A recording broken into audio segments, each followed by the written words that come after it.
নারায়ণগঞ্জের টানবাজারে সুতা ব্যবসার আড়ালে গড়ে উঠেছে বন্ড সুতা চোরাচালান সিন্ডিকেট। বিভিন্ন গার্মেন্টস কারখানার নামে বন্ড সুবিধায় আনা সুতা খোলা বাজারে বিক্রি করায় ক্ষতিগ্রস্ত হচ্ছেন দেশি সুতার ব্যবসায়ীরা। নারায়ণগঞ্জের সুতা ব্যবসার আদ্যোপান্ত নিয়ে ধারাবাহিক প্রতিবেদনের আজ দ্বিতীয় পর্ব।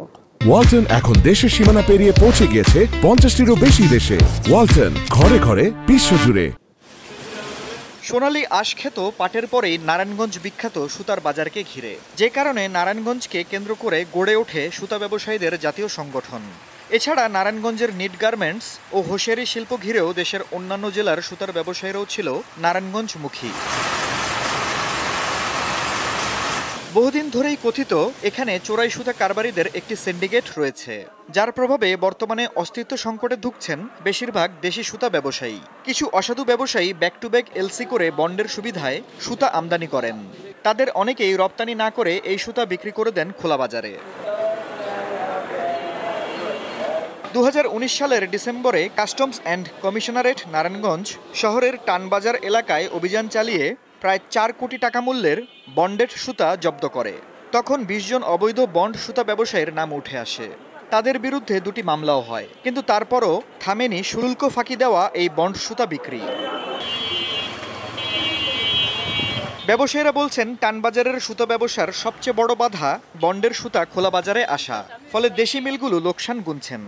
যারা বন্ডের মাল আমদানি করতেছে, যদি তারা সঠিকভাবে শিল্পে যদি এটা উৎপাদন ব্যবহার করে, তাতে দেশের কোনো ক্ষতি হয় না, এটা দেশের জন্য ভালো হয়। কিন্তু তারা তো এটা সঠিকভাবে উৎপাদন ব্যবহার করতেছে না, তারা এইগুলা খোলা বাজারে বিক্রি করে তারা অধিক মুনাফার জন্য এগুলো করতেছে। এটা আমাদের ব্যবসার জন্য বিরাট প্রভাব পড়ে এবং ব্যবসার বিরাট ক্ষতি করে। বন্ডের সুতার জন্য একটু প্রবলেম হয়, কারণ আমাদের যে সুতাগুলো আমরা আসলে মিল থেকে কিনি, আমাদের যে বাজারটা, ওই বাজারটা আসলে প্রবলেম ক্রিয়েট করেই রাখে বন্ডের সুতাটাই।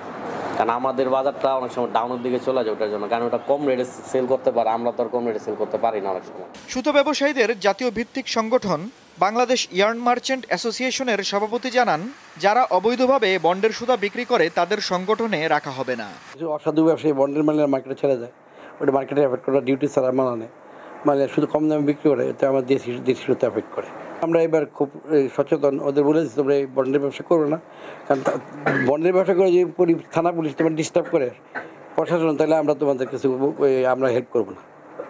এবং এমনও বলছি যে আমরা সমিতি থেকে তোমাদের সমিতি মেম্বার বানাবো, তোমার মেম্বার থেকে আমরা খারিজ করে দেবো। এই বিষয়ে কাস্টমস, এক্সাইজ ও ভ্যাট নারায়ণগঞ্জের বিভাগীয় কর্মকর্তা জোবায়দা খানম ক্যামেরার সামনে কথা বলতে রাজি হননি। তবে তিনি শুল্ক ফাঁকি দেওয়া বন্ড ব্যবসায়ীদের বিরুদ্ধে ব্যবস্থা নেওয়ার আশ্বাস দেন। দীপ্ত বার্তা কক্ষ।